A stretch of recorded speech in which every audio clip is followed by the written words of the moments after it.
Now, onto our first segment for this week's episode, and that is our power rankings. And sitting at 32, once again, in our rankings are the New York Jets.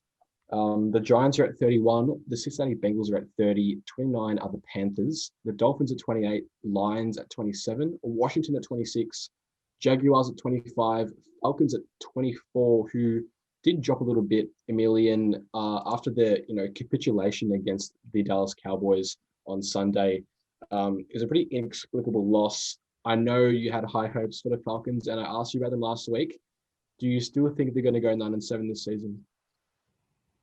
I believe so. I think they played well for three quarters. Their offense was on fire. Putting up 39 points is no easy feat, especially in Dallas. I think their offense line, they definitely need to sort out their defense. So you cannot allow the Cowboys to score 40 points. You cannot allow them to come back from that big a lead in the fourth quarter. So I think there's definitely coaching issues as well. I think that's also a big part of what happened. But I do think they have the potential to go 9-7. I think, especially since if they're playing the Panthers twice this season, I think they'll win both games there. I think they'll win one or two games against the Bucs or Saints. But yeah, I definitely think that Falcons' offense is definitely great. Definitely has a lot of promise, but their defense needs to get sorted. But I think season's still over. I do agree with you. I think they played quite well for a large majority of that game. Apart from that last kind of 10 minutes of that game where they really took the foot off the pedal and let the Cowboys back into the game, it dominated them for pretty much the entirety of that game. In Dallas, I thought I didn't give them much of an opportunity going into that game, and they kind of surprised me with how they played for basically the whole game. So it was really unfortunate, but it's inexcusable to lose that game after that kind of lead. They've got the Bears at home this week in week 3. What do you think happens to them this week? I think the Bears offense is definitely more than capable to score over 20 points on that Falcons defense. No doubt about it. I think though it'll be interesting to see how the Falcons offense approaches the strongest defense they'll face so far this season in the Bears. I think the Falcons get it done against the Bears. I do, but it's not going to be easy. Fair enough. At number 23 on our rankings this week, we have the Minnesota Vikings, who are down 7 spots after their loss to the Colts. Now, the Vikings have looked pretty sloppy to start the season, I've got to say. Anthony, how do you grade, the way that Minnesota has started the season? Well, we talked about it in the preseason about how that defense has completely been revamped. They've had to release players. They've been traded. The rookie cornerbacks and safeties, it just hasn't been good enough. Like, the ability to stop third downs has just been. A couple of seasons ago, they were the best team in the NFL on third down back in 2017, and now in 2020, it's just they're giving up so many third downs. That's what's really costing them. Obviously, Daniel Hunter has been out these first 2 games with an injury, and a lot of Vikings fans kind of hoped, the new acquisition that Yannick Ngakoue would step up in his absence. How do you feel about how Ngakoue started the season in Minnesota? Well, he recorded his first sack against Indianapolis last week. So I think it's been a bit of a slow start, but I mean, if I was a Viking fan, I wouldn't too fussed with that yet. A player changing teams, I would give him like a grace period of 3 weeks to get used to the team, and then after that 3-week period, I expect results. But 1 sack so far, that's decent. But I know his output will increase as he spends more than on that team. Yeah, obviously he's kind of the lone threat in terms of pass rushing options at the Vikings at the moment. But you'd hope when Hunter does return that that pass rush will improve. At 22, the Broncos. At 21, the Browns. The Cowboys come in at 20. The Chargers at 19. And at 18, the Philadelphia Eagles, who are down 5 spots after their loss to the Rams. Now, the Eagles were down big early on in that game at home, and they did come back, but then they got blown out again in the second half. Riff, the Eagles have had a pretty poor start to the season, considering most of their expectations. Do you think they, after starting 0-2, do you think they can make the playoffs?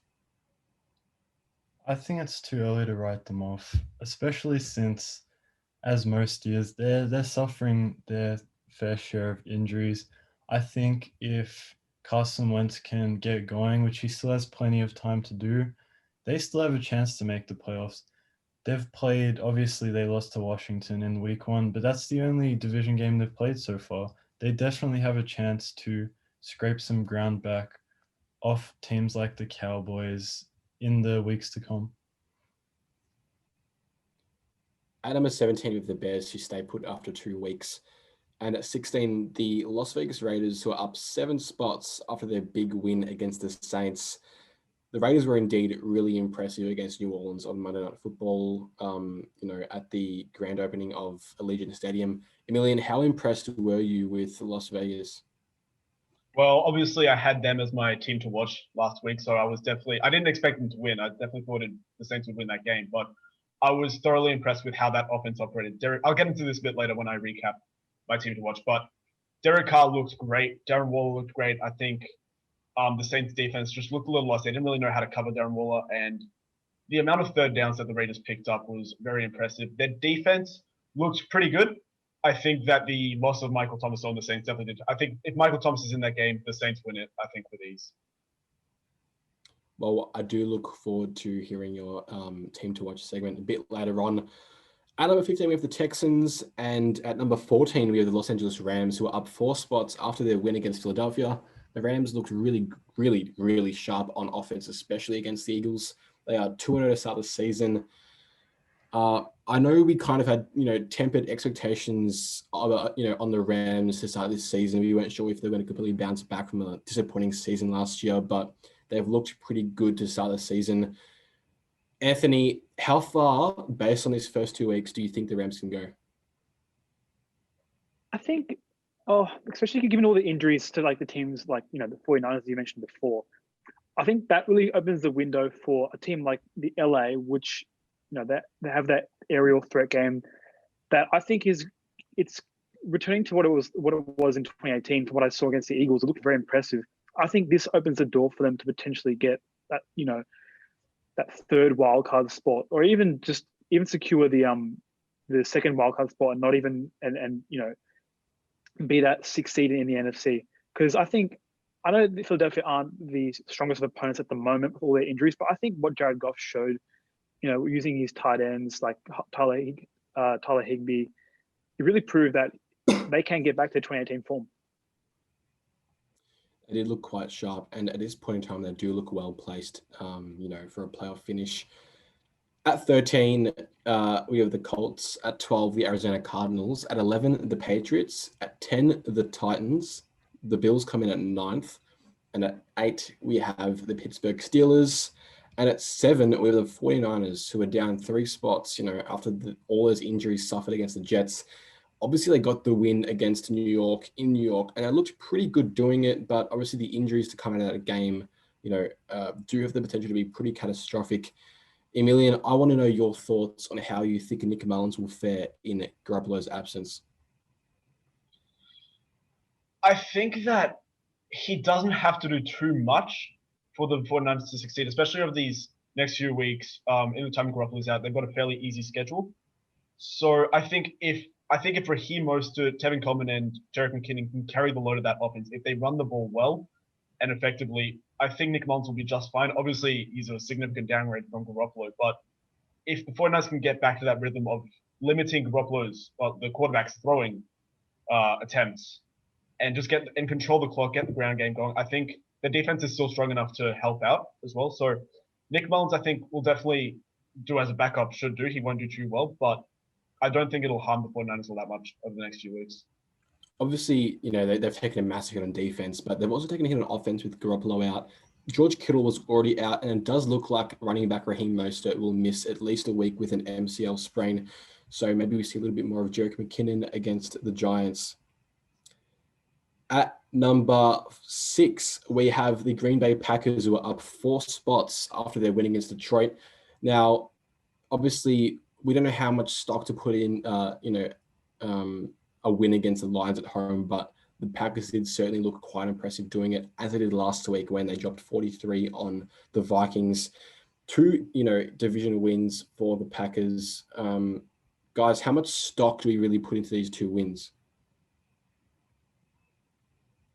Well, they've certainly won the games that they've meant to win. Sorry, I mean they have a couple of tough matchups coming up in like the Saints and the Bucks in the following weeks. So it's important that they won these games. They really flexed their muscle on offense.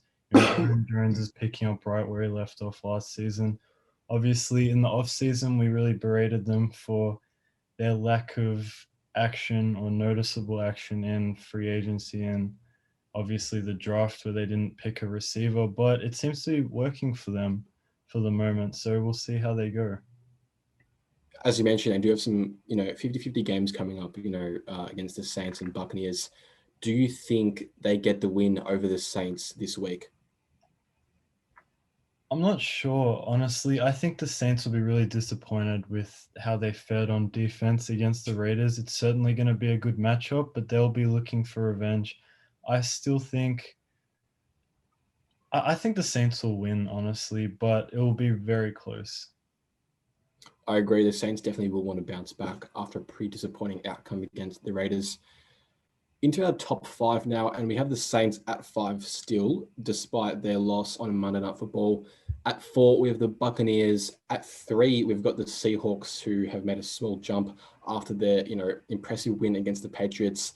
They were incredibly efficient on offense throughout most of that game against the Patriots, and despite the numerous opt-outs that New England has on defense, they do have a pretty strong defense, especially with Stephon Gilmore, but we saw, DK Metcalf really took him to town a bit in that game, and Russell Wilson was just tearing them apart. So, Emilian, how far do you see this Seattle team going after how impressive they looked on offense and defense?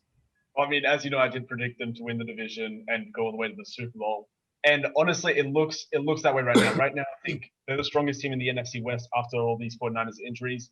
The Cardinals are definitely up and coming, but I'm still waiting to see sort of more impact from their defense in a way. So I think Seattle looks good. Their defense is definitely a liability, especially the pass rush. The addition of Jamal Adams is huge. We talked about this last week. But I think going forward, they can definitely win their next few games. They've got the Cowboys coming up, and then after that, they've got the Dolphins and Vikings before they take on their first division rival in the Arizona Cardinals. So they're going good right now. I think momentum-wise, this game against the Patriots was huge, and I think they're looking as one of the strongest teams in the NFC right now. I agree. And, through 2 weeks, it does look like the NFC West is probably the most competitive division in the league, with all 4 teams, really probably going to be vying for playoff spots come the end of the season. At number 2, we have the Ravens, and at number 1 with the Chiefs. And it's quite fitting that we have these two guys at the top because they are facing off on Monday Night Football in Baltimore this week. And that is our game of the week, which we're going to talk about a little later on. Boys, do we think we have the order right in terms of Chiefs at 1, Baltimore at 2, Anthony? Yeah, I think we do. I think we haven't seen enough from Baltimore. Obviously, Baltimore beat Houston was a great win, But I think the fact that the Chiefs are Super Bowl champions and they're 2-0, and the Ravens are still 2-0 at Super Bowl last year. I think it's simple as that. I agree. I feel like the Chiefs do deserve to be number 1. Obviously, ranked Super Bowl champions. They've looked pretty good through 2 weeks. Even with a slight hiccup against the Chargers, they did grind it out, and we expected them to grind it out, and they did, and they won that game. So they are at number 1 in our power rankings.